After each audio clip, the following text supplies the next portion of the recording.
Toi. Un lettré qui n'ose même pas tuer un poulet? Un faible érudit. Tu as pourtant massacré les 9 cieux et les 10 terres en une seule nuit. Car il y a un demi-mois, on t'a tendu un piège. Après avoir bu, tu es entré par erreur dans la chambre de la princesse, souillant son honneur.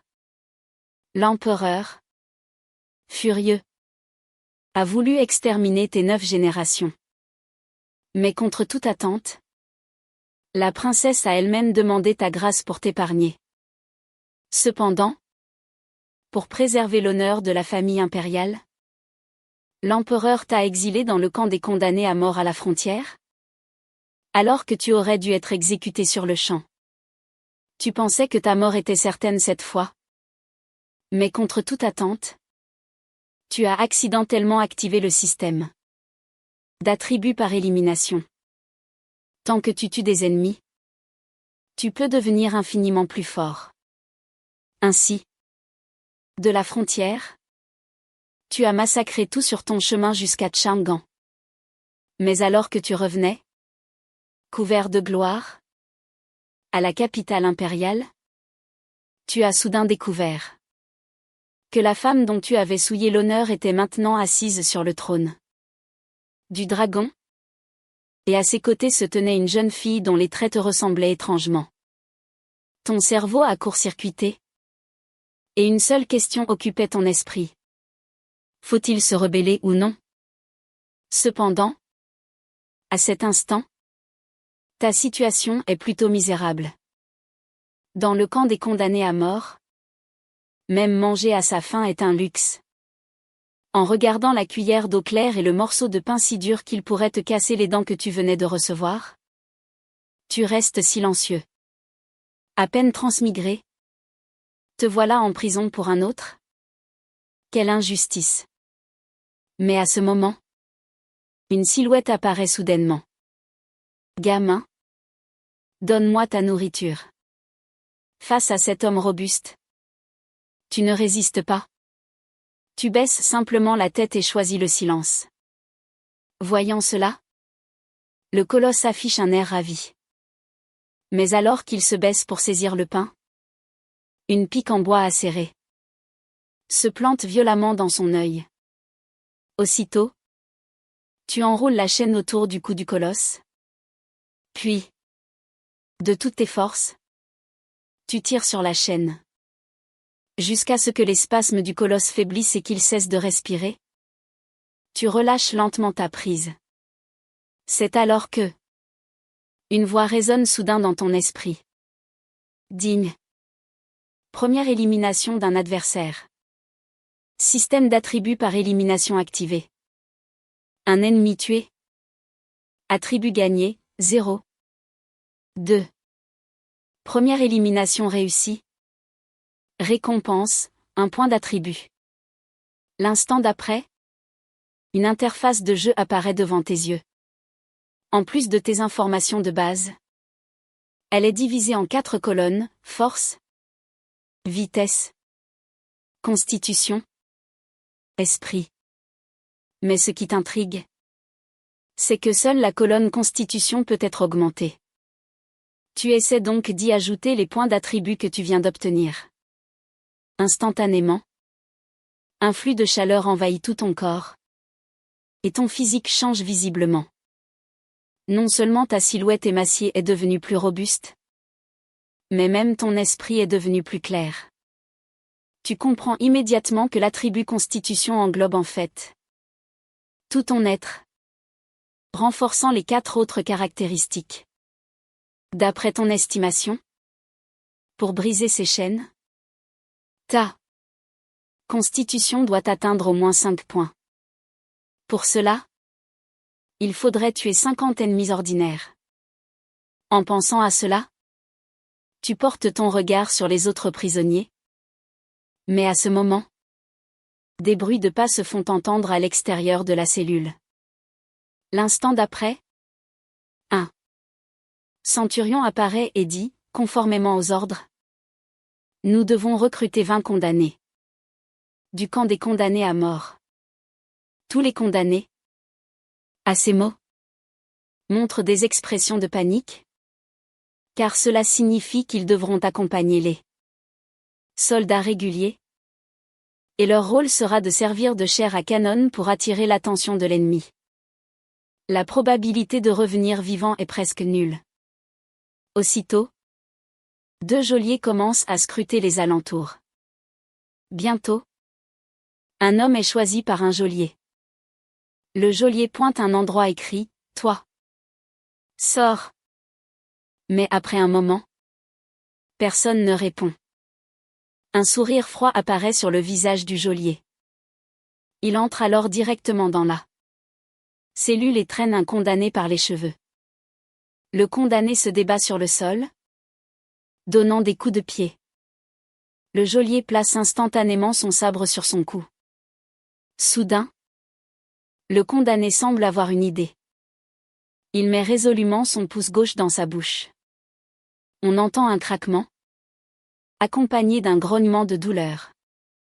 L'instant d'après, le condamné crache son propre pouce, le visage affichant une expression féroce. Selon la loi du Grand Qian, celui dont le pouce est coupé est considéré comme infirme.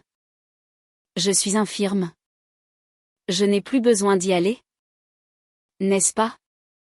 À ces mots, les geôliers affichent tous des sourires amusés. Je ne m'attendais pas à ce que toi, un condamné, connaisse la loi du Grand Qian.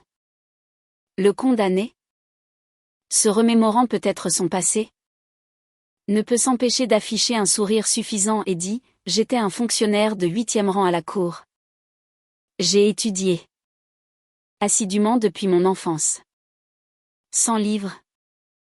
Ce n'est rien. » En entendant cela, le geôlier, avec un air de mépris, ricane « Aujourd'hui, même si tu étais un grand fonctionnaire de premier rang, une fois entré dans ce camp, c'est pareil. » Ayant dit cela, il remet son sabre sur le cou du condamné et dit sans ménagement, soit tu te coupes aussi le pouce droit, soit tu sors d'ici. En entendant cela, le condamné regarde sa main droite et reste figé. Se passer du pouce gauche, moins utilisé, n'est pas un problème.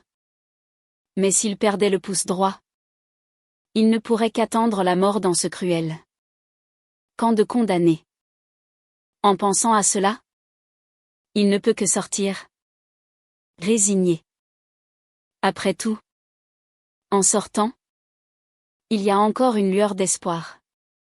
Le geôlier ricane et l'ignore, puis continue de choisir parmi les condamnés. Tu vois alors un geôlier pointer son doigt vers toi. Comparé aux autres condamnés, tu sembles très calme. Mais en réalité, tu es à la fois excité et nerveux. Selon les instructions du système, tant que tu tues des ennemis, tu deviens plus fort. L'avenir est donc à tes pieds. Bientôt, les 20 condamnés sont réunis. Le vice-centurion Liu jette un coup d'œil, hoche la tête, puis ordonne à ses hommes de les emmener. Rapidement, les condamnés arrivent dans une tente. Le vice-centurion Liu désigne un tas de vieux uniformes de soldats. Et dit, tout le monde, mettez ces vêtements. Ce soir, votre mission, à vous les condamnés, est de nous accompagner pour attaquer un petit campement des barbares du Nord. Si la mission est accomplie, bien que cela ne vous libère pas de votre statut de condamné, cela vous permettra de vivre un peu mieux dans le camp. Vous aurez aussi droit à un grand festin avec du vin et de la viande. En entendant parler de vin et de viande, de nombreux condamnés commencent instantanément à s'exciter. Même ton estomac a gargouillé sans vergogne. Après tout, comment un seul morceau de pain par jour pourrait-il te rassasier? Bientôt, la nuit tombe. Les condamnés sont emmenés dans une plaine herbeuse. Sur un ordre du centurion Liu, Quelques soldats sortent un panier. À l'intérieur se trouvent toutes sortes de lances et de longs sabres. Ils les distribuent en fonction du nombre de condamnés. Une arme par personne. Mais la qualité ne semble pas très bonne. Quelqu'un reçoit une lance brisée. Et un autre une épée dont il ne reste que la moitié. Quant à toi, on te donne un long sabre couvert de rouille, communément appelé la lame du tétanos. Le groupe se met en route au clair de lune. Après une longue marche, tout le monde s'arrête enfin. En suivant le regard du centurion Liu, on aperçoit au loin dans la prairie un feu de camp. Autour du feu se trouvent des nomades, barbares des prairies du Nord. Le centurion Liu se retourne vers les condamnés et dit, tout à l'heure, vous vous approcherez avec nous, et votre mission sera de mettre le feu et de faire du bruit pour attirer l'attention de ces barbares, afin que nous puissions les attaquer par derrière. En entendant ces mots, les visages des condamnés changent. Attaquer un camp barbare? N'est-ce pas la même chose que de se jeter dans la gueule du loup? Le centurion Liu, comme s'il avait deviné les pensées des condamnés, les rassure, ne vous inquiétez pas. Nous ne vous enverrons pas à une mort certaine. Il vous suffira de mettre le feu et de créer le chaos. Ensuite, vous vous cacherez et nous rejoindrez en toute sécurité. Voyant sa sincérité, certains condamnés se sentent rassurés et hochent la tête en signe d'accord. Voyant cela, le centurion Liu fait un signe de la main. Une centaine de soldats réguliers du grand camp se dispersent dans l'obscurité. Bientôt, vous arrivez à quelques dizaines de mètres du camp barbare. Le centurion Liu donne l'ordre, éliminez-les. Sentinelle. 2 soldats se précipitent instantanément dans la nuit. Peu après, un bruit de hibou retentit. Le centurion Liu se retourne alors vers les condamnés. Nous avons réglé le problème devant. Maintenant, c'est à vous de jouer. Les condamnés se regardent. Puis, armés de leurs armes délabrées, commencent à s'approcher du camp barbare. Quant à toi, tu suis silencieusement au milieu du groupe. Ni trop en avant, ni trop en arrière. Alors que le groupe est sur le point d'atteindre le camp barbare, soudain, un sifflet retentit dans la nuit. Avec ce signal, les condamnés n'hésitent plus. Allez, on leur règle leur compte à ces barbares. Même si je suis un condamné, je les méprise. Allez-y tous. Si vous voulez vivre, n'hésitez pas. Au milieu des cris d'encouragement, un groupe de condamnés se disperse et charge le camp barbare. En entendant le bruit, les barbares dans le camp prennent immédiatement leurs armes et se rassemblent. Il y a des ennemis. Tous aux armes. Le camp barbare, jusqu'alors paisible, entre instantanément en ébullition. Pendant ce temps, dans une partie du camp barbare, tenant ton sabre rouillé, tu te déplaces prudemment. Chaque fois que tu rencontres une tente, tu utilises ton sabre pour y mettre le feu avec une torche, créant ainsi le chaos.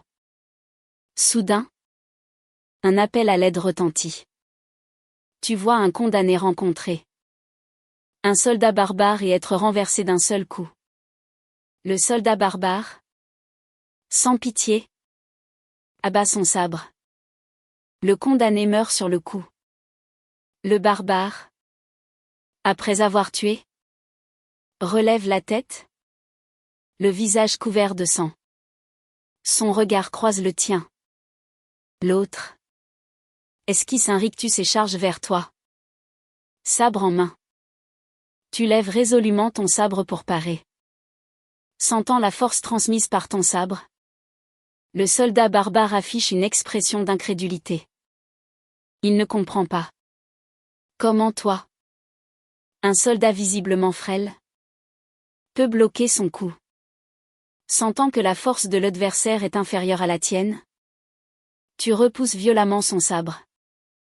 L'instant d'après, tu lèves ta lame du tétanos et frappes instantanément le coup du soldat barbare. Un bruit de déchirement se fait entendre.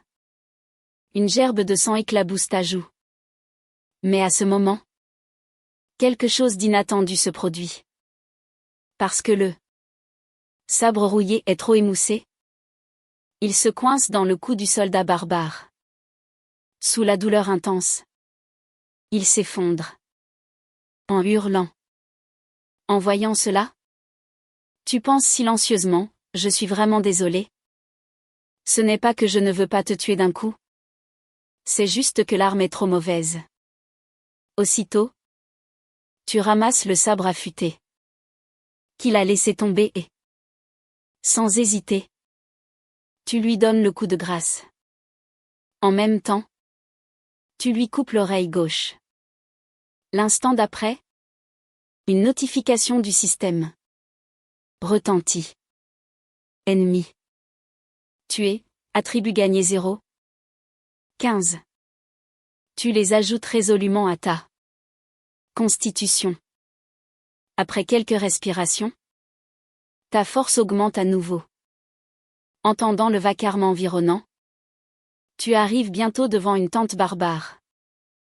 Mais alors que tu t'apprêtes à y mettre le feu, un bruit se fait entendre à l'intérieur. Tes yeux s'illuminent. Tu t'approches prudemment du rideau de la tente et attends. Effectivement. Quelques secondes plus tard, quelqu'un sort de la tente. Instantanément, le sang gicle. Ennemi tué, attribut gagné 0. 12. Ce coup n'a pas raté. Une notification du système retentit rapidement. Il semble qu'il y ait du mouvement à l'extérieur. Les gens à l'intérieur de la tente demandent à voix haute ce qui se passe. Tu prends une profonde inspiration. Puis, sabre en main, tu te précipites dans la tente. Alors qu'une gerbe de sang éclabousse la toile blanche, les bruits à l'intérieur cessent. Brusquement, en regardant le désordre et l'odeur étrange dans l'air, tu donnes un coup de pied dégoûté au soldat barbare à terre, maudissant intérieurement, foutu pervers. Ennemi tué, attribut gagné 0. 13. Tu attribues tous les points. Alors que le flux de chaleur circule dans ton corps, ta force physique augmente rapidement. Ta constitution atteint presque 5 fois celle d'une personne normale. Tu as à peine de quoi te défendre. Mais pour te sentir vraiment en sécurité, il te faudrait au moins monter tes attributs à 10. Dehors, l'agitation grandit. Tu coupes l'oreille gauche des 2 soldats, les emballes et les mets dans ta poche. Puis tu sors résolument, sabre en main. De l'autre côté, voyant la situation chaotique, le centurion Liu n'hésite plus. Il siffle résolument pour ordonner à ses soldats d'attaquer le camp barbare. Soudain, les soldats barbares sont encore plus désorganisés.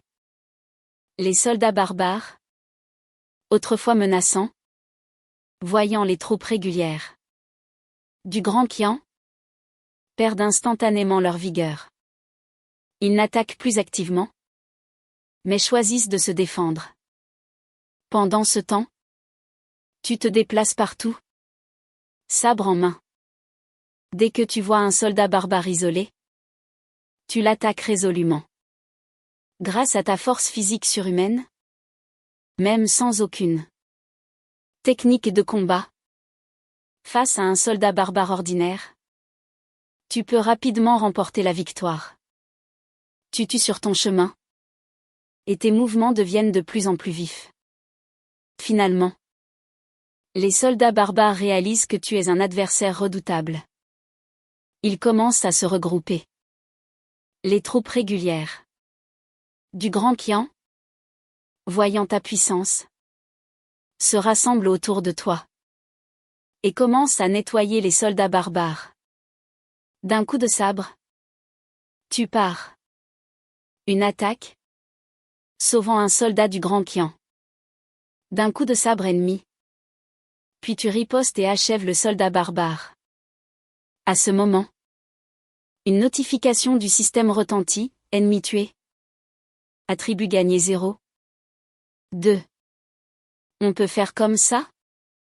Alors c'était un monstre d'élite. Un seul vaut presque 2. Soldats ordinaires. Plus l'ennemi que tu tues est puissant, plus tu gagnes de points. Cependant, alors que tu te prépares à un carnage, la voix du centurion Liu retentit soudain sur le champ de bataille, déposez les armes. Ceux qui se rendent ne seront pas tués. Face à cette annonce soudaine, tu t'impatientes. Priver quelqu'un de son gagne-pain, c'est comme tuer ses parents. M'empêcher de tuer, n'est-ce pas une perte? Profitant du fait que les soldats barbares n'ont pas encore pris leur décision, tu saisis ton sabre à deux mains et charges l'ennemi avec les troupes régulières. Peut-être à cause de ta performance trop remarquable et frénétique, la détermination déjà chancelante des soldats barbares s'effondre complètement. Ils déposent leurs armes un par un. Ton sabre s'arrête sur le cou d'un soldat.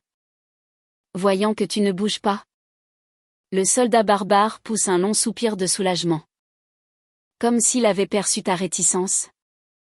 Il te lance même un regard provocateur. L'instant d'après, un bruit de déchirement et une tête tombent au sol. Voyant cela, les soldats barbares commencent à t'invectiver. Qu'est-ce que tu fais? Il s'était déjà rendu. Pourquoi le tuer? Tu tues un prisonnier. Face à cela, tu hausses simplement les épaules. Désolé. Ma main a glissé. En entendant ces mots, le groupe se tait brusquement. Mais bientôt, ils ne peuvent s'empêcher de proférer des insultes. Cependant, au milieu des injures, une autre tête tombe au sol. Cette fois, même les soldats du grand Qian sont stupéfaits. Une fois, ça peut être une erreur, mais 2 fois, ça commence à ressembler à un acte délibéré. Tu regardes les soldats barbares et dis calmement. Désolé. Ma main a encore glissé. Cette fois, personne n'ose plus jurer. Mais ils te regardent avec des yeux terrifiés. C'est alors que le centurion Liu se fraye un chemin à travers la foule. Une voix glaciale retentit. Qui tue les prisonniers? Tu veux mourir? L'instant d'après, tous les regards se tournent vers toi. Le centurion Liu suit leur regard et te demande. Comment t'appelles-tu? Tu jettes négligemment le sabre que tu tiens et réponds, 9527. En entendant cela, le centurion Liu est surpris et lève brusquement la tête. Numéro 9527? Tu es du camp des condamnés? En entendant les mots camp des condamnés, tout le monde retient son souffle. Même les soldats barbares sont stupéfaits. Les condamnés que l'on voit sur le champ de bataille sont généralement envoyés à la mort. Ou alors ils se cachent dans des coins déserts, tremblant de peur. Mais un condamné qui se bat en première ligne avec 2 sabres. Et qui survit. C'est la première fois qu'il voit ça.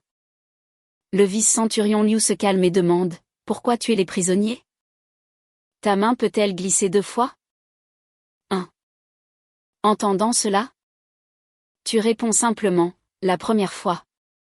C'est la main gauche qui a glissé. La deuxième fois, c'est la main droite. Ce n'est pas pareil. L'instant d'après, un sabre au sol est projeté en l'air. Et d'un sifflement, il transperce le soldat barbare qui insultait le plus fort. En un instant, Le silence se fait à nouveau. Le visage du centurion Liu est même rouge de colère. Retenant sa fureur, il demande. 9527. Que vas-tu dire cette fois? Désolé. Cette fois. C'est mon pied gauche qui a glissé. En entendant cela, le centurion Liu rit de colère. Alors, tout à l'heure, ton pied droit va aussi glisser? Tu hausses les épaules. Qui sait? À ce moment, les soldats barbares sont complètement réduits au silence. Non seulement ils ont été vaincus par un condamné, mais ils se font tuer. Et maintenant menacés. Vraiment aucun droit humain. Te voyant indifférent comme un cochon qui n'a pas peur de l'eau bouillante, le centurion Liu perd aussi patience. Après tout, tu es un condamné? La loi militaire ne semble pas s'appliquer à toi. De plus, le succès de ce raid nocturne est en grande partie grâce à toi. Un condamné. Et plus un condamné est puissant, plus il est utile sur le champ de bataille. Il est donc encore moins disposé à te tuer. Finalement, le centurion Liu ne peut que régler l'affaire simplement avec une légère punition. Tu avais déjà deviné cela? C'est pourquoi tu as osé être si effronté. 9527. Parce que tu as tué des prisonniers? Ton mérite militaire pour cette fois est annulé. Faute et mérite s'équilibrent. En entendant cela, tu demandes lentement, et le mérite. Pour avoir tué des ennemis? Ça compte toujours? Tuer des ennemis? Combien en as-tu tué? Tu ne dis rien? Mais sors de ta poche un sac en tissu. Taché de sang? Rempli d'oreilles gauches de soldats barbares. Tu comptes approximativement et dis. En comptant les 3 par terre? Ça fait 21. Le vice. Centurion regarde les 3 prisonniers. Au sol. Le visage sombre. Ces 3-là ne comptent pas. Tuer des prisonniers? Comment cela pourrait-il compter comme tuer des ennemis? En entendant cela, tu ne discutes pas. Alors 18. De toute façon, les attributs sont acquis. Les oreilles ne sont pas si importantes. Cependant, même ces 18 suffisent à choquer tous les soldats présents. Il faut savoir que le Grand Qian et les barbares du Nord se battent depuis des centaines d'années, et le ratio de perte est généralement de 1 pour 1 et quelques. Aujourd'hui, c'était une attaque nocturne? Le ratio est au mieux de 1 pour 2. Mais toi, tu en as tué 18 tout seul. Le centurion Liu ne s'attendait pas à ce que tu sois si redoutable. Regardant les oreilles que tu lui tends, il prend une profonde inspiration. En guise de punition pour avoir tué des prisonniers, le mérite de base pour cette mission t'est retiré. La prochaine fois, le mérite pour avoir tué des ennemis te sera aussi retiré. En entendant cela, tu affiches un sourire. Merci. Centurion. Ayant goûté aux bienfaits des points d'attribut, le mérite militaire ne t'importe pas tant que ça. De toute façon, tant que tu deviens plus fort, le mérite militaire sera facile à obtenir. À ce moment, le centurion Liu renifle froidement. Bien que je ne comprenne pas pourquoi tu es dans le camp des condamnés, si tu as du talent, chéris-le. Ne sois pas trop arrogant et n'aie pas de mauvaises pensées. Tu sais que le centurion Liu t'avertit de ne pas penser à t'échapper en utilisant ta force. Tu n'as jamais pensé à faire une chose aussi stupide. Si tu t'échappes, tu seras un fugitif sans identité. Il vaut mieux te frayer un chemin hors du camp des condamnés de manière légitime, en échange d'une nouvelle identité. Après avoir capturé les prisonniers, il faut nettoyer le champ de bataille. Normalement, Après un combat, les condamnés doivent être enfermés séparément.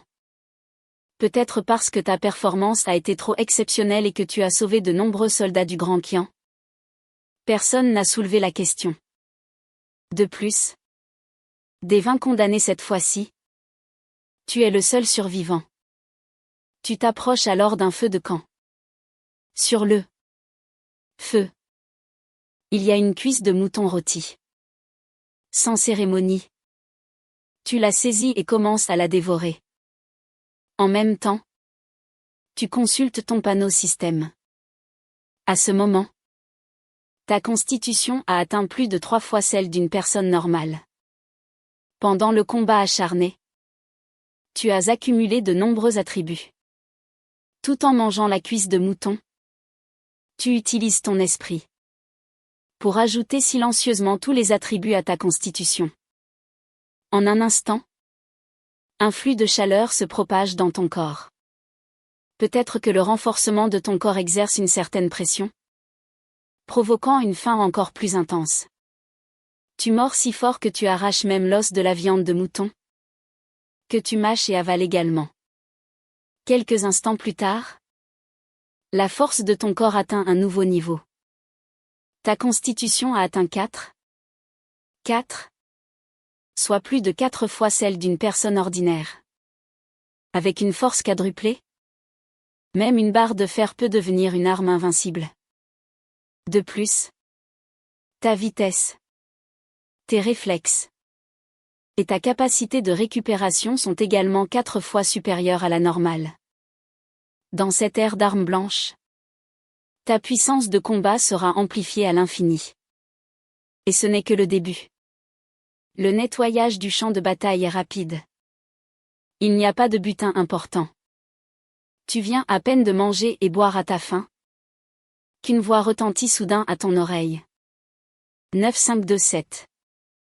Tu vois le centurion Liu s'approcher de toi avec un cheval.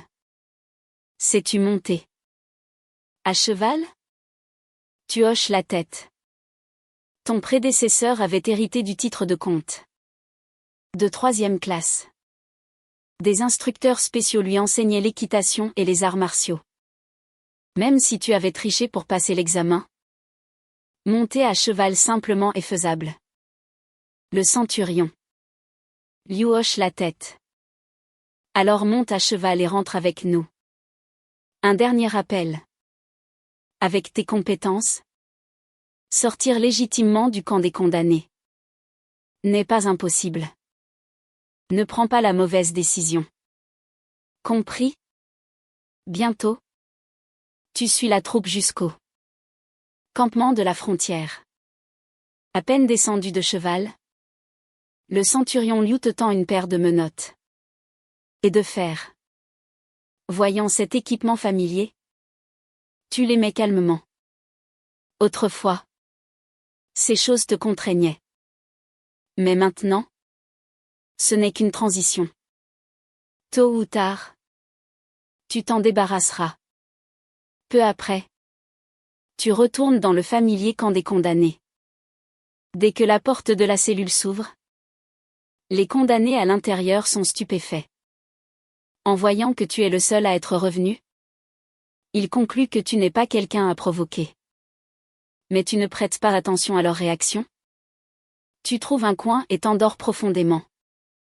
Jusqu'à ce qu'une odeur de viande te parvienne au nez. Tu ouvres lentement les yeux. Les autres condamnés, sentant aussi l'odeur, deviennent comme des fous. À ce moment, un geôlier apporte la nourriture. 9527. Tu as bien travaillé lors de la dernière mission. C'est une récompense spéciale du centurion Liu. Tu prends le vin et la viande et commences à dévorer.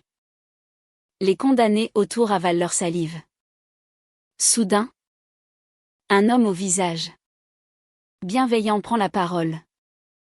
Petit frère, peux-tu m'en donner une bouchée? Juste une bouchée? Promis. Tu lui jettes un regard froid et demandes lentement, es-tu un trafiquant d'êtres humains? Il faut savoir que les Yazi étaient les anciens trafiquants. En entendant cela, son visage se fige instantanément. Mais il se reprend vite et dit, non. Je suis innocent. J'étais un fonctionnaire de 9e rang à la cour. Cependant, tu ne le crois pas. Tu écris nonchalamment un caractère sur le sol.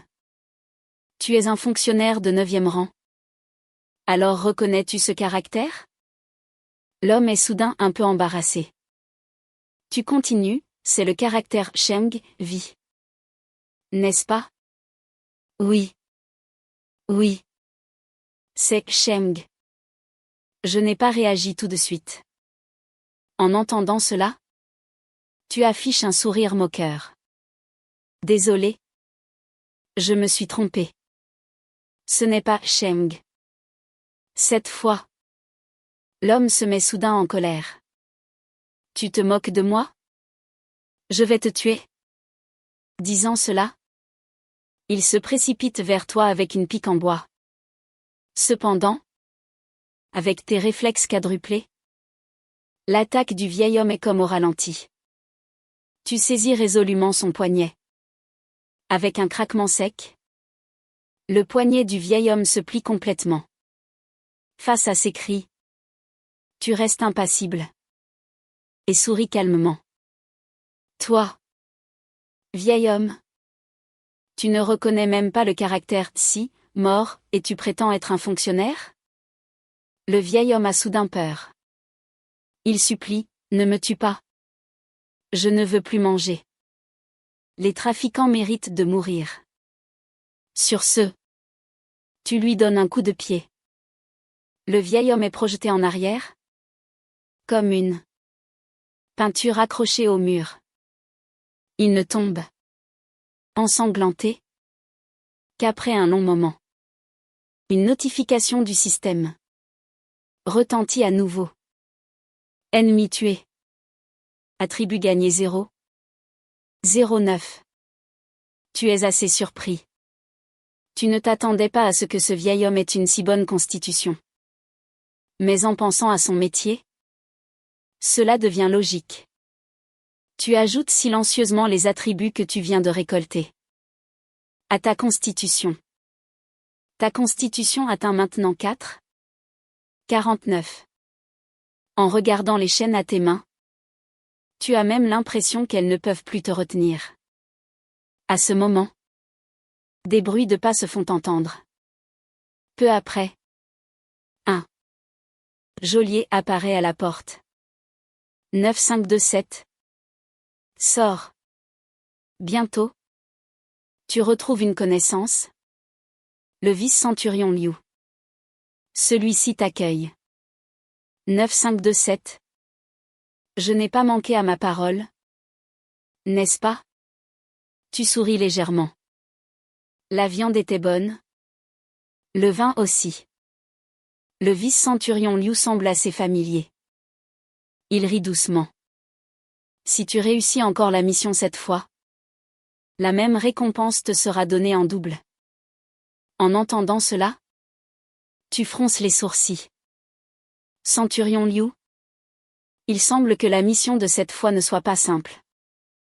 Entendant cela, le centurion Liu dit à voix basse, la mission de cette fois est un peu difficile. Nous devons tendre une embuscade à une unité de cavalerie. Barbare. En entendant cela, tu penses que ce n'est pas un peu difficile? C'est une difficulté infernale. La cavalerie est la spécialité des barbares. Leur mobilité est grande. Ils sont très difficiles à affronter. Mais tu ne ressens aucune peur. Au contraire, tu es un peu excité. Comme la dernière fois. Un groupe de condamnés est emmené dans une tente militaire pour changer de vêtements. En apprenant que la mission est d'embusquer un groupe de cavaliers barbares, ils montrent tous des expressions de rejet.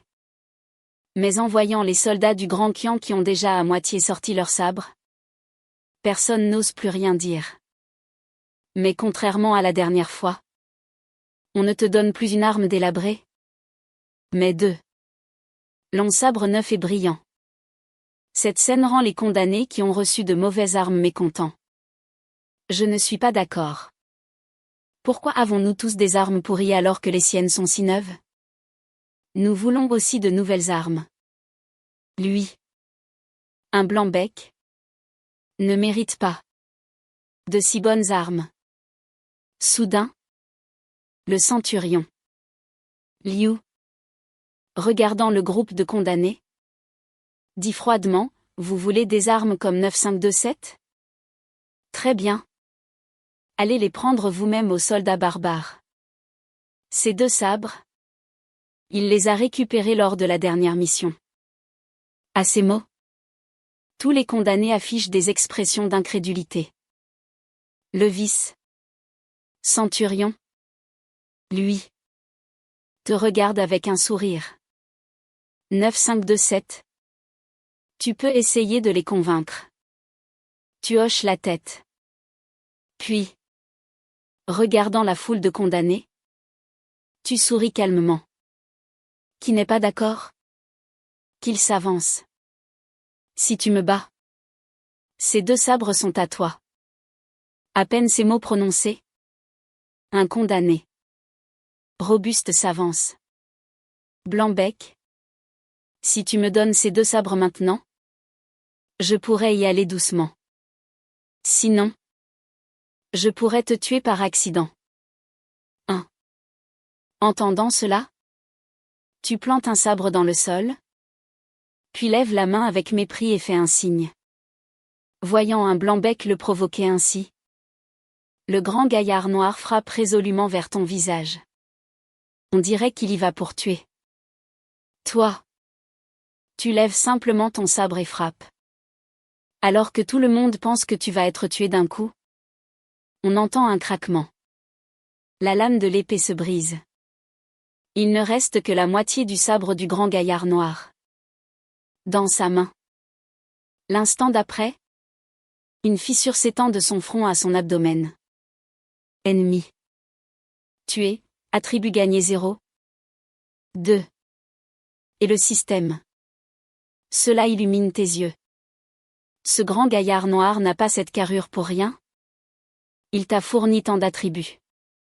À ce moment, les autres condamnés te regardent avec des yeux effrayés. Complètement convaincus à ta manière. Peu après, tout le monde arrive au lieu de l'embuscade. Le centurion. Liu place les condamnés, puis envoie 2 éclaireurs. Pendant ce temps, tu ajoutes les attributs que tu viens de gagner à ta constitution. Ta constitution atteint maintenant 4. 7. Avec une constitution presque 5 fois supérieure à la normale. Si cela peut s'accumuler à l'infini, ce serait vraiment trop puissant. De l'autre côté, les éclaireurs envoyés par le centurion Liu reviennent. Centurion. La cavalerie barbare approche. En entendant cela, le centurion Liu s'adresse immédiatement à tous les condamnés. Cachez-vous vite. À mon signal, chargez tous ensemble pour bloquer ces cavaliers barbares. Il ne faut en laisser échapper aucun. Tu saisis ton sabre et te diriges silencieusement vers la position choisie. Finalement, après le temps d'un bâton dansant, la cavalerie barbare s'approche lentement du lieu de l'embuscade. Mais avec le son d'un sifflet. L'instant d'après, les soldats du Grand Qian en embuscade tirent une volée de flèches sur la cavalerie barbare. En un instant, les flèches se transforment en une pluie qui s'abat sur eux. Mais alors que tout le monde pense que cette embuscade sera un succès, le chef des barbares esquisse un sourire froid. Défense. L'instant d'après, les cavaliers barbares sortent tous un bouclier de fer pour se protéger. La plupart des flèches sont bloquées par les boucliers. Le centurion Liu sent immédiatement que quelque chose ne va pas. La réaction de cette cavalerie barbare est trop rapide, comme s'il s'était préparé à tout. Cependant, il n'a plus le temps de réfléchir. Car les condamnés se sont déjà lancés à l'assaut. Tu as aussi senti que quelque chose n'allait pas? Mais après une brève hésitation, tu suis les autres condamnés et charges. De toute façon, si la situation tourne mal, avec ta force actuelle, tu peux t'échapper. Voyant cela, le centurion Liu serre les dents et ordonne, tous ensemble, chargez et tuez. Effectivement, lorsque les condamnés dévalent la colline, les cavaliers sur les flancs des barbares sortent des lances de 3 mètres de long. Puis ils transpercent les condamnés qui chargent. En une seule vague, la moitié d'entre eux sont empalés sur place. L'autre moitié reste figée. Mais tu t'en fiches. Tu brandis ton sabre et charge. Ces lances peuvent arrêter des gens ordinaires? Mais pas toi qui as près de 5 fois la constitution d'un homme normal. L'instant d'après, plusieurs lances se dirigent vers toi. Tes yeux se plissent. Ces lances semblent soudain plus lentes. Grâce à ta constitution robuste, tu te faufiles instantanément à travers les interstices des lances au milieu des cavaliers barbares. Cette scène stupéfie les cavaliers barbares environnants. Cependant, tu regardes le cavalier barbare en armure et, l'instant d'après, tu frappes de ton sabre. Avec un craquement, l'armure d'un cavalier barbare se brise. L'homme tombe de son cheval. Voyant cela, tu l'achèves résolument. Ennemi tué, attribut gagné 0. 21. En entendant la notification du système, tu ne peux t'empêcher de siffler d'admiration. Digne de la cavalerie barbare, rien que leur physique dépasse de loin celui des cavaliers ordinaires. À ce moment, tes actions ont également ramené à la réalité les cavaliers barbares. Autour de toi, la première rangée de cavaliers barbares utilise encore ses lances pour se défendre, tandis que la deuxième rangée sort ses longs sabres et te frappe. Voyant cela, tu sautes sur le cheval du cavalier barbare mort et ripostes avec ton sabre. Cela crée une brèche dans la formation ennemie. Le centurion Liu voit immédiatement cette opportunité inattendue. Il ordonne aussitôt, aile droite, attaquez tous vers la position de 9-5-2-7. Avec le soutien de tous, cela te soulage. Tu as enfin l'espace pour déployer ta pleine puissance. Tu commences alors à chevaucher le cheval de guerre et à charger à travers la formation ennemie. Même un chien qui passe se prendrait un coup de sabre. Partout où tu passes, c'est le chaos. Voyant cela, le centurion Liu est soulagé, puis il se joint résolument au combat. Pendant ce temps, de ton côté, après une charge folle, tu réalises qu'il n'y a plus personne devant toi. Tu as chargé trop loin, sortant directement de l'encerclement des cavaliers barbares. En voyant les cavaliers barbares que tu as gravement blessés mourir sous les coups de leurs propres camarades, ton cœur saigne. Ce sont mes attributs. Alors tu fais rapidement demi-tour et te replonges dans la bataille. Cette fois, tu as appris la leçon. Tu cibles spécifiquement ceux que tu peux tuer d'un seul coup. Ainsi, les notifications du système retentissent constamment à tes oreilles, et les attributs disponibles sur ton panneau augmentent sans cesse. Mais à cause de ta performance remarquable, tu attires bientôt l'attention du chef barbare. De l'autre côté, alors que tu récoltes joyeusement les points d'attribut, tu sens soudain un frisson dans ton dos. L'instant d'après, un sifflement se fait entendre derrière ta tête. Tu te baisses instinctivement. Tu vois un éclair de sabre passer juste au-dessus de ta nuque. C'est la première fois depuis ta renaissance que tu frôles la mort d'aussi près. Cependant, le sabre, ayant manqué sa cible, est suivi d'un deuxième coup rapide. Cette fois, tu as le temps de réagir et tu lèves ton sabre pour parer. Instantanément, tu sens une force terrifiante se transmettre par la lame. Et ta force jusqu'alors invincible semble avoir perdu son effet. Gamin, cette fois, tu n'auras pas l'occasion de faire le malin. Le chef barbare, te voyant tomber de cheval, affiche un sourire féroce, puis lève son sabre et frappe à nouveau. Ce coup est extrêmement rapide, atteignant tes yeux en un clin d'œil. Avant que tu puisses esquiver, un sabre surgit soudainement sur le côté et bloque l'attaque. Le centurion Liu te jette un coup d'œil, puis se tourne vers le chef barbare. Barbare du Nord? Toi, un guerrier post-céleste? T'en prendre à une personne ordinaire? N'est-ce pas un peu déplacé? En entendant cela, tu es surpris. Un souvenir d'enfance de ton prédécesseur te revient soudain à l'esprit. À l'âge de 7 ans, ton père a invité un vieux taoïste pour tester vos aptitudes. Ta sœur avait un talent de 2e classe et pouvait pratiquer. Et ta fiancée avait un talent exceptionnel, mais étant une fille, elle ne pouvait pas entrer dans un monastère taoïste. Et a été recommandée à l'étang de Jade, qui n'accepte que des disciples féminines. Quant à toi, après examen, tu t'es avéré être un déchet au méridien naturellement bloqué, incapable de pratiquer.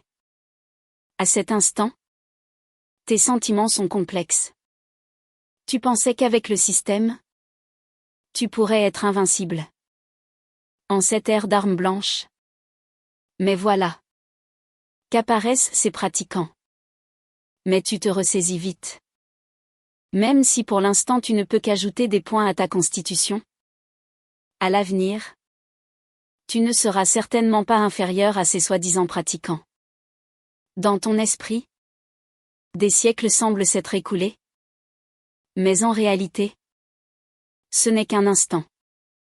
À ce moment, le centurion Liu, sabre en main, affronte directement le chef barbare. C'est un combat de chef. Le chef barbare crie, technique du sabre du vent viole. Dans l'air, des éclairs de lame et des étincelles jaillissent. Même avec ta constitution presque 5 fois supérieure à la normale. En te tenant trop près, tu peux sentir une légère piqûre sur ta peau. Tu utilises immédiatement tous les points disponibles sur ton panneau et les ajoutes résolument à ta constitution. L'instant d'après, une force explosive se déchaîne en toi. À ce moment, un cavalier barbare remarque ton état anormal et charge vers toi, sabre levé. Cependant, avec un bruit de déchirement, son armure se brise instantanément. Ennemi tué, attribut gagné 0. 24. Et ce n'est que le début. Tu sautes immédiatement sur un cheval et te replonges dans la mêlée. Après avoir ajouté de nouveaux points, à part le centurion Liu et le chef barbare, personne sur le champ de bataille ne peut t'arrêter. Tu récoltes donc des attributs de plus en plus vite. Les cavaliers barbares, qui avaient un léger avantage grâce à leur cavalerie, sont instantanément dispersés et massacrés par les soldats du Grand Qian. Le visage du chef des cavaliers barbares s'assombrit. Il n'aurait jamais imaginé que la situation sur le champ de bataille tournerait ainsi. Remarquant cela, le centurion Liu rit et dit, barbare d'en face. La situation est décidée. Ne te rends-tu pas rapidement? Le chef barbare, grinçant des dents, hurlent. Nous, cavaliers barbares, nous ne nous rendons jamais. Tués. Avec un grand cri, l'aura du chef barbare augmente soudainement. Cette scène surprend le centurion Liu. Espèce de salaud. Tu ne respectes pas les règles. Tu fais une percée en plein combat. En entendant cela, le chef barbare est aussi surpris. Sentant le changement en lui, il se met à rire aux éclats. Ah! Le dieu ours me protège? Il m'a permis de percer au 5e rang post-céleste. Cette fois. Voyons comment tu vas m'arrêter. Les deux se battent à nouveau. Grâce à cette percée, son sabre est plus rapide, plus féroce. Avec un craquement, le sabre du centurion Liu se brise soudainement. L'instant d'après, le chef barbare abat son sabre. Voyant cela, les pupilles du centurion Liu se contractent. Il a l'air d'un homme qui va mourir. C'est alors qu'un sabre vole soudainement et bloque le coup. Le centurion Liu est tiré hors de la portée de l'attaque du chef barbare. Tu regardes le centurion Liu que tu viens de sauver et souris. Centurion Liu, tu m'as sauvé une fois. Je te sauve une fois. Nous sommes quittes. Le centurion Liu, reprenant ses esprits, rit. Non. Nous ne sommes pas quittes. Tu avais encore une marge de manœuvre? Moi. J'attendais simplement la mort. Je te dois donc une vie. Mais pour que je te la rende, il faut d'abord se débarrasser de ce type. 1.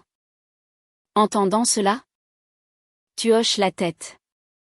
Laisse-moi faire. Je ne veux pas que tu me voles mon mérite militaire.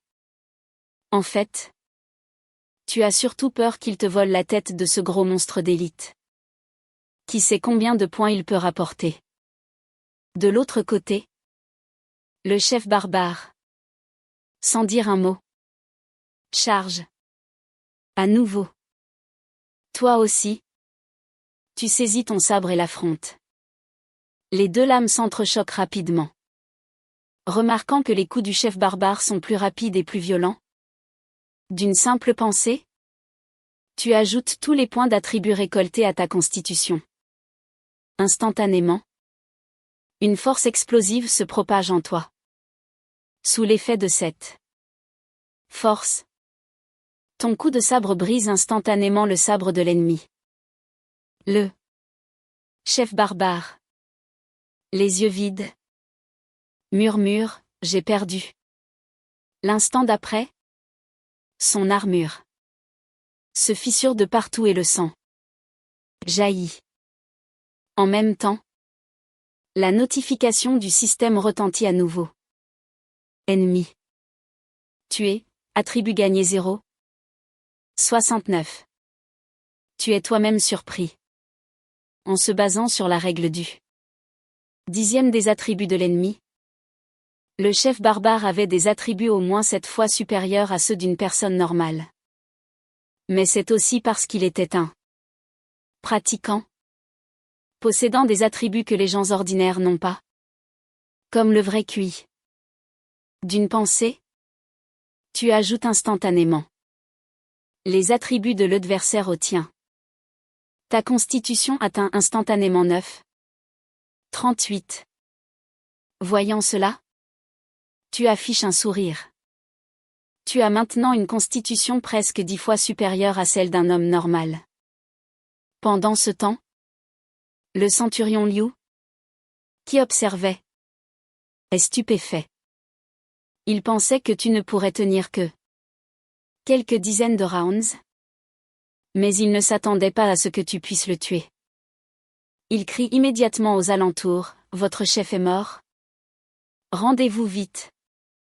Entendant cela, les cavaliers barbares restants regardent tous. En voyant leur chef mort au sol, leur morale s'effondre instantanément et leur combativité diminue rapidement. Finalement. Un cavalier barbare, ne supportant plus la peur de la mort, se rend. Bientôt. Les cavaliers barbares restants descendent également de cheval et se rendent. C'est alors que tu remarques que sur le corps du chef barbare, décédé, à l'endroit où l'armure est brisée, il semble y avoir quelque chose. Tu t'approches et te baisses pour regarder. Instantanément, un tissu jaune est coincé dans la fente de l'armure. Tu le saisis et l'ouvres. 2 livres apparaissent devant toi, l'un s'appelle Art du soleil jaune, et l'autre, Technique du sabre du vent viol. Tu es surpris. Il s'agit d'une technique de cultivation et d'une technique de sabre. Soudain, la voix du centurion Liu se fait entendre derrière toi. 9527. Tu as de la chance. Tu secoues les objets dans ta main et demandes. Dois-je les remettre? Le vice-centurion Liu jette un coup d'œil et dit honnêtement, normalement. Tout ce qui est récupéré sur le champ de bataille doit être remis. Puis il se retourne et se racle la gorge à voix basse, mais parfois, il y a des exceptions. Garde-les pour toi. Je ferai comme si je n'avais rien vu. Sur ce, il se retourne et s'éloigne. En regardant son dos, tu souris et secoues la tête. Tu mets les 2 livres dans ta poche, prévoyant d'essayer de les pratiquer le soir. Bien que le vieux taoïste de ton enfance ait dit que tes méridiens étaient naturellement bloqués, et que tu ne pouvais pas pratiquer, peut-être que ce vieux taoïste avait la vue basse. Après tout, les vieux escrocs sont nombreux. Une demi-heure plus tard, le nettoyage du champ de bataille est terminé. Tout le monde est rassemblé. Le centurion demande au soldat à côté de lui, le décompte est fait? Le soldat hoche la tête et répond, le décompte est terminé. Pour cette bataille, 55 condamnés ont participé. 54 sont morts. Un seul a survécu. Les cavaliers barbares, plus d'une centaine. 80 sont morts. Y compris le camp des condamnés. Près de 200 hommes ont été déployés. Il en reste une cinquantaine. Après avoir entendu cela, le centurion Liu pousse un long soupir. Triste pour les soldats sacrifiés. Peu après, tu suis l'armée et retournes au camp des condamnés. Le centurion Liu t'accompagne personnellement jusqu'à l'intérieur. Et dit à voix basse, tu m'as sauvé la vie. Si tu as besoin de quoi que ce soit, tu peux demander à un geôlier de me le faire savoir. Si ce n'est pas trop difficile, je t'aiderai. Tu hoches la tête et entres dans la prison. Tu trouves à nouveau un coin pour t'asseoir. Peu après, l'odeur familière se répand à nouveau dans la prison. Le geôlier arrive avec un poulet rôti et du vin. Et dit poliment. 9527. Ceci est de la part du centurion Liu.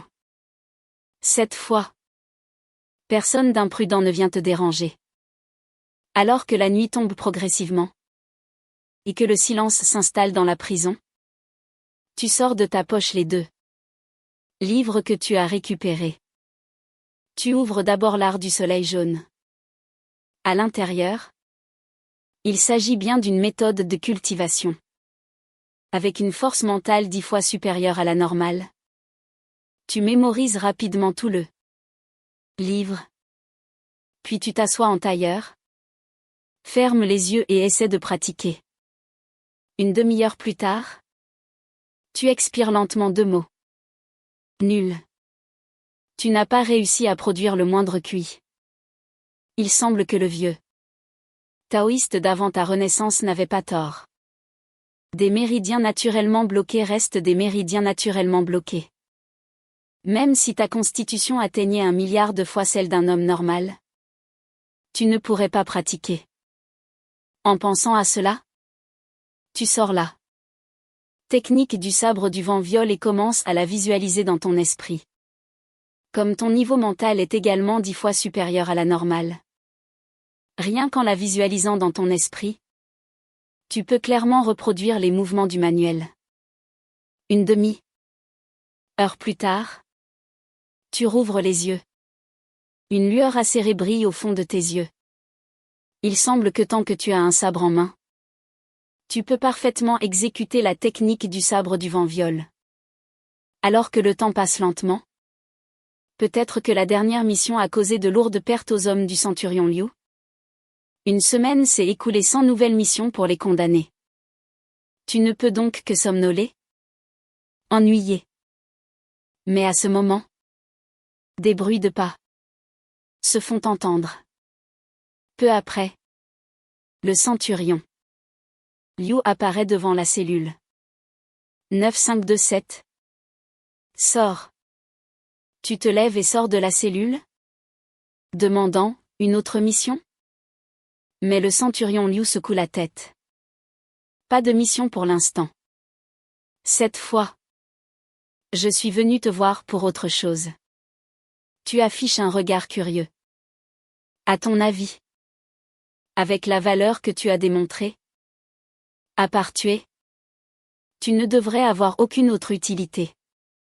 Sur un signe du centurion Liu, le geôlier ouvre tes menottes et tes fers avec une clé. Puis, il dit, suis-moi. Tu comprendras. Sur ce, il se dirige vers les profondeurs de la prison. Tu te frottes les poignets et suis lentement le centurion Liu. Plus vous avancez, plus les cellules sont vides. Finalement, de nombreuses cellules sont complètement vides. Alors que vous continuez, une porte apparaît devant vous. Tu te retournes et demandes, centurion Liu, où sommes-nous? Le centurion Liu explique. C'est là que je voulais t'amener. Une fois à l'intérieur, tu sauras pourquoi je suis venu te chercher. Mais ne t'inquiète pas. Ce n'est certainement pas une mauvaise chose. Au contraire, c'est peut-être une bonne chose. Quant à savoir comment, ce sera à toi de le découvrir. Laissant une phrase énigmatique, le centurion Liu ouvre la porte et t'invite à entrer. Une bonne chose? Tu secoues la tête. Puisque tu es là, tu ne peux qu'avancer pas à pas. En franchissant la porte, un couloir sombre apparaît devant toi. Au bout du couloir, une lueur brille. Grâce à ta perception 10 fois supérieure à la normale, tu peux sentir la présence de plusieurs personnes près de la lumière.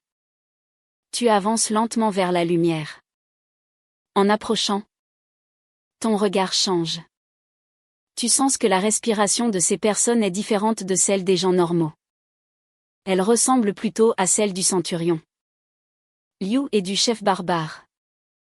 Il n'est pas difficile de deviner qu'ils sont du même type, c'est-à-dire des pratiquants.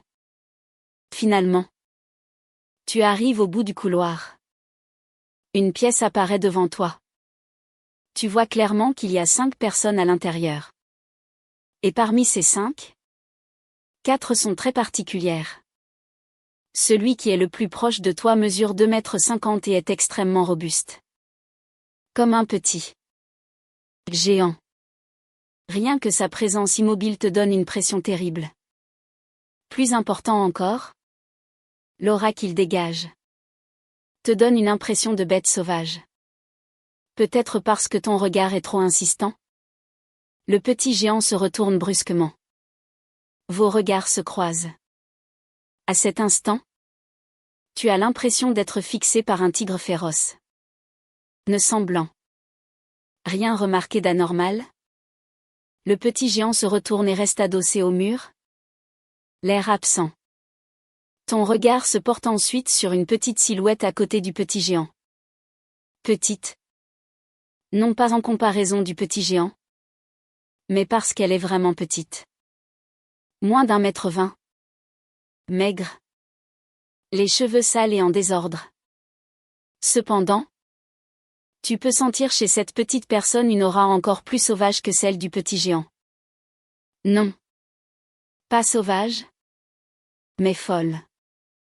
De même, la petite personne, sentant ton regard, se retourne immédiatement et pousse un grognement. Elle te montre la moitié inférieure de son visage et te fait une grimace menaçante. Dans sa bouche, des rangées de dents comme des scies. Son regard est fou, mais aussi empreint d'une certaine clarté, comme celui d'un malade mental. Les deux autres silhouettes sont un peu plus normales. L'un est un gros d'âge mûr à l'air lubrique, l'autre un vieil homme qui marmonne des choses étranges. Le seul qui semble normal est un homme d'âge mûr debout au centre. Il porte une armure similaire à celle du centurion Liu, mais de rang supérieur. Et cet homme te donne aussi l'impression d'être le plus dangereux de tous. Tu es enfin là. Il ne manquait que toi. L'homme d'âge mûr te sourit. C'est toi. Tu fronces les sourcils et demandes. L'homme d'âge mûr répond, Wei Yun, grand commandant du camp Weiwu. En entendant cela, tu es surpris. Grand commandant du camp Weiwu? Si tu te souviens bien, l'armée stationnée dans la ville de Changgu est le camp Weiwu. Et le grand commandant est le plus haut gradé ici. Le supérieur direct du centurion Liu. Tu regardes les 4 autres personnes. Commandant Wei. Qu'est-ce qu'un simple condamné comme moi peut faire pour vous? Simple?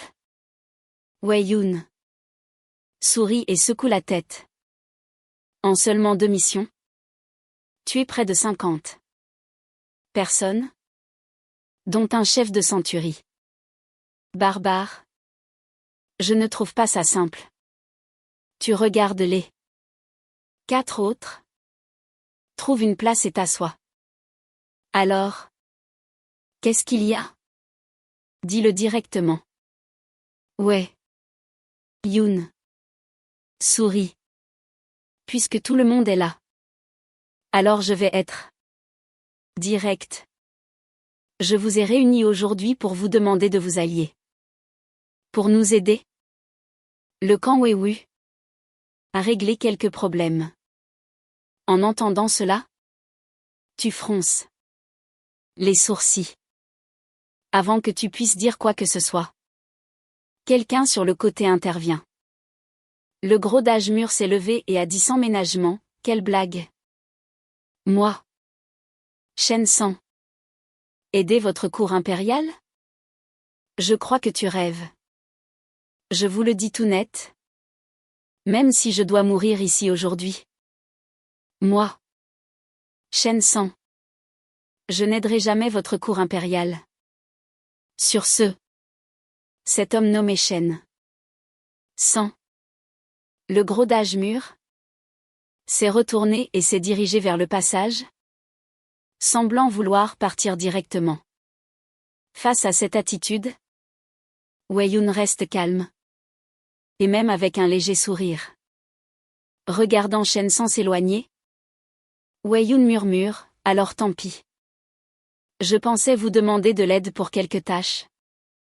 Et en échange, je vous rendrai votre identité et votre liberté. L'instant d'après, un souffle de vent apparaît soudainement de nulle part. Quand tout le monde a pu voir clairement, ils ont réalisé que le gros Shen San, en un clin d'œil, était passé du couloir au visage de Wei Yun. Est-ce que c'est vrai? Tu peux me rendre mon identité? Et ma liberté? Shen San, agrippant l'armure de Wei Yun, demande avec excitation. En entendant cela, Wei Yun sourit légèrement. Tu n'as pas dit que tu n'aiderais pas la cour? Shen San fait immédiatement preuve de son culot. Qu'est-ce que tu veux dire par aider la cour? C'est de ma propre initiative? J'aime aider les autres. Alors? Tu es d'accord? D'accord. D'accord. Shen-san hoche la tête avec détermination, montrant à tous ce que signifie la loi du vrai parfum. Mais ton accord seul ne suffit pas. Ouais. Yoon regarde les 4 autres et continue. Tu dois aussi obtenir leur accord? Car la tâche à accomplir peut être dangereuse. Et vous 5 devez travailler ensemble. En entendant cela, Shen-san se retourne vers vous 4. Il tape dans ses mains et dit à voix haute, qu'est-ce que vous attendez? C'est la liberté. Le regard de Shen-san se pose bientôt sur toi. Tu regardes Shen-san, puis Wei-Yoon. D'accord. Mais tu dois répondre à quelques-unes de mes questions. Wei-Yoon sourit calmement. D'accord. Première question. Combien de tâches devons-nous accomplir pour vous? Wei-Yoon fronce les sourcils. 10. Ton visage s'assombrit instantanément. Pas question. Si c'est 10. Autant accumuler tranquillement du mérite militaire. Parce qu'il est évident que si on organise un groupe de 5 personnes pour une mission, elle doit être particulièrement difficile. Wei-Yoon, l'air déçu, secoue la tête. Alors combien en proposes-tu? En entendant cela, Shen-san sur le côté est stupéfait. On peut donc négocier? Son attitude précédente n'était-elle pas idiote?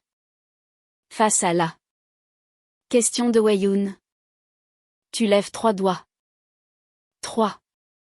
Shen-san sur le côté est abasourdi. Ce n'est pas comme ça qu'on négocie. C'est plus qu'une coupe en 2. Alors qu'il craint que Wei-Yoon ne se fâche et veut intervenir? D'accord. 3. C'est 3. Wei-Yoon a accepté. Tu poses alors ta deuxième question, Y aura-t-il des missions suicides? À ces mots, Shen-san et le vieil homme au loin sont stupéfaits. Ils regardent tous Wei-Yoon. Pourquoi cette question? Wei-Yoon, curieux, fronce les sourcils. Tu réponds calmement avec un célèbre dicton de ta vie antérieure. Une fois le lièvre rusé mort, on fait cuire le chien de chasse. Une fois l'oiseau parti, on range l'arc. N'est-ce pas la coutume depuis toujours? Une fois le lièvre rusé mort, on fait cuire le chien de chasse. Une fois l'oiseau parti, on range l'arc. Wei-Yoon répète lentement cette phrase, ressentant une certaine tristesse, un sentiment d'abandon. Finalement, il change d'attitude et dit sérieusement, rassure-toi. Je ne suis pas ce genre de personne. Bien que les tâches que je vous confie soient dangereuses, je ne vous piégerai jamais intentionnellement. Frère, ce que tu dis est sacrément bien dit. Ta place n'est pas dans ce camp de condamnés. Tu devrais passer l'examen impérial. Avec un peu de chance, tu pourrais même devenir le gendre de l'empereur et coucher avec la princesse. Shen-san, sur le côté, dit avec admiration. Il ne sait pas que celui qu'il complimente, même sans être le gendre de l'empereur, a déjà couché avec la princesse. Et pas n'importe laquelle. La plus haut placée de la dynastie du Grand Qian. Voyant la réaction étrange de Wei-Yoon et Shen-san, tu te souviens que ce monde est différent de ta vie antérieure. Donc le cours de l'histoire est différent. Certaines choses d'ici n'existent pas là-bas. Si tu n'avais pas couché avec la princesse. Et sans le système, rien qu'avec les poèmes de ta vie antérieure, tu aurais pu bien t'en sortir dans ce monde. Malheureusement, cette vie ne t'a pas encore donné l'occasion de devenir un grand lettré. Au lieu de cela, tu as d'abord vécu une vie de condamné. D'autres questions? Wei-Yoon, reprenant ses esprits, Demande. Non. Tu secoues la tête. Tu as obtenu les réponses que tu voulais. Voyant que tu es d'accord, Shen-san est soulagé. Puis il se tourne vers les deux autres. Un petit géant et un petit fou. Prenant une profonde inspiration, Shen-san décide de s'occuper d'abord du petit fou, qui semble le plus facile à gérer. Wei-Yun ne peut s'empêcher de le prévenir. Shen-san, je te conseille d'être prudent. Ne t'inquiète pas. Un simple gamin. Je m'en occupe facilement. Une demi-heure plus tard, on ne voit que deux silhouettes se déplacer rapidement dans la pièce. Shen-san court. Le petit fou le poursuit, hurlant comme un fou. À l'aide. Grand frère. Shen-san. Les vêtements en lambeaux. Avec même 2 morsures sur les fesses et le bras. Court en appelant à l'aide. Le vieil homme sur le côté est impuissant. Ce vieil homme irait juste se faire tuer. Wei-Yun a dit de laisser Shen-san s'en occuper lui-même. Donc on ne peut pas compter sur lui. Finalement. Shen-san te regarde. Grand frère. Sauve-moi. Sur ce. Il se dirige vers toi. Essayant de te refiler le problème. Tu vois clair dans le jeu du gros. Au moment où Shen-san se jette sur toi. Sans aucune pitié. Tu lui donnes un coup de pied qui l'envoie voler sur le côté. Après que Shen-san ait été projeté. Le petit fou derrière lui se jette sur toi. Face au petit fou enragé. Tu es rapide. Tu tends la main et attrapes le petit fou. Par le cou. D'une seule main. Tu le soulèves. Le petit fou ne peut que se débattre en l'air. Ses bras et ses jambes sont trop courts. Il ne peut qu'agiter les mains en l'air et te grogner dessus. Frère. Tu y vas un peu fort. Non. Shen-san. Se relevant. Voyant le petit fou maîtrisé. Ne peut s'empêcher de dire d'un ton plein de reproches. Tu lui lances juste un regard méprisant et l'ignores. Puis tu te concentres sur le petit fou dans ta main. À ton avis? Peu importe la raison. Il faut d'abord maîtriser ce petit. Sinon, travailler ensemble plus tard sera très compliqué. Voyant le petit fou continuer à se débattre et à vouloir mordre. Tu souris et dis pour toi-même, laisse-moi te faire un tour de manège.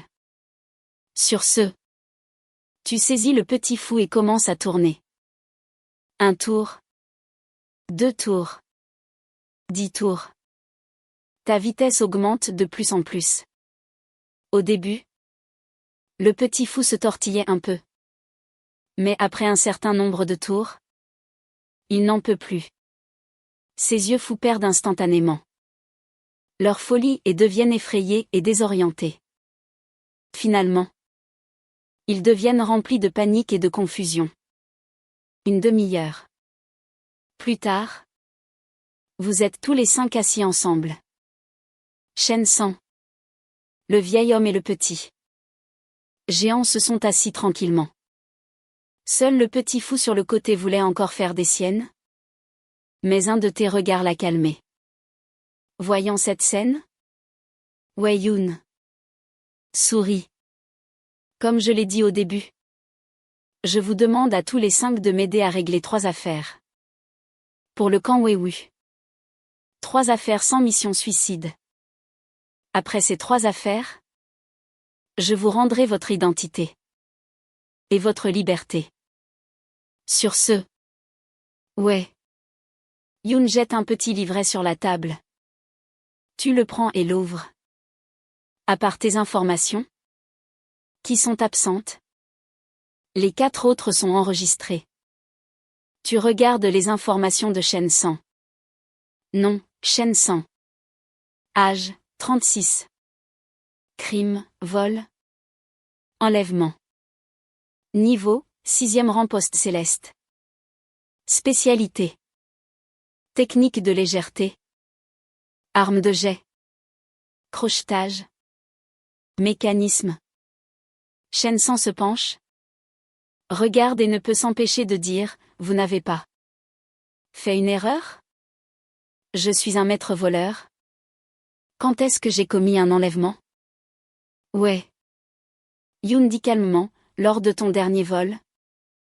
N'as-tu pas ligoté un enfant? Shen-san écarquille les yeux.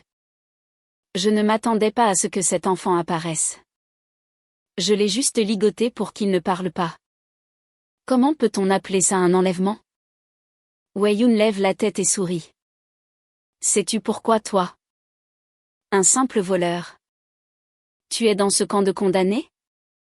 Shen-san est surpris. Ne me dis pas que c'est à cause de cet enfant? Oui. Cet enfant est le petit beau-frère de l'empereur. Sinon, un simple voleur comme toi ne mériterait pas que les gardes impériaux s'occupent de toi. Le petit beau-frère de l'empereur? Shen-san est mentalement effondré. Tu regardes ensuite les informations des 3 autres. Petit fou. 17 ans. Crime, a blessé un garde impérial. Niveau, aucun. Bien qu'il n'ait pas de niveau. Il a été élevé comme un enfant os par un pratiquant de la voie des os. Donc sa puissance de combat est également étonnante. Spécialité, vitesse. Agilité. Squelette d'acier. Ongles acérés. Vieux fantôme. 101 ans. Crime, vente de faux médicaments. Possession de poison mortel. Pratique illégale. De la médecine. Niveau, premier rang post-céleste. Spécialité, médecine. Arts martiaux. Culture de la longévité. Chou. 12 ans.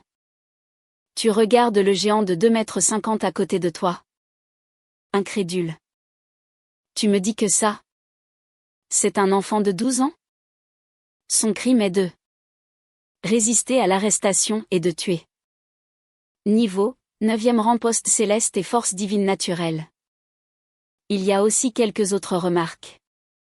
Plus tu lis, plus tu es stupéfait. Ces 4 personnes sont toutes des figures célèbres du monde des arts martiaux. C'est pourquoi, même en prison, leurs informations sont enregistrées. Quant à toi, un jeune débauché, entrer dans le camp des condamnés signifie une mort certaine. C'est pourquoi il n'y a pas de trace de toi dans le livret. Mais Wei-Yoon ne s'attendait pas à ce que toi, qui ressemble à un simple lettré, tu sois si féroce au combat. Sans tes multiples exploits, il n'aurait jamais connu tes capacités. Le point important, c'est que Wei-Yoon veut que tu diriges les 4 autres membres de cette équipe étrange pour accomplir des tâches. Tu ne peux t'empêcher de te demander quelle est cette mission qui nécessite la coopération de vous 4 pour être accomplie.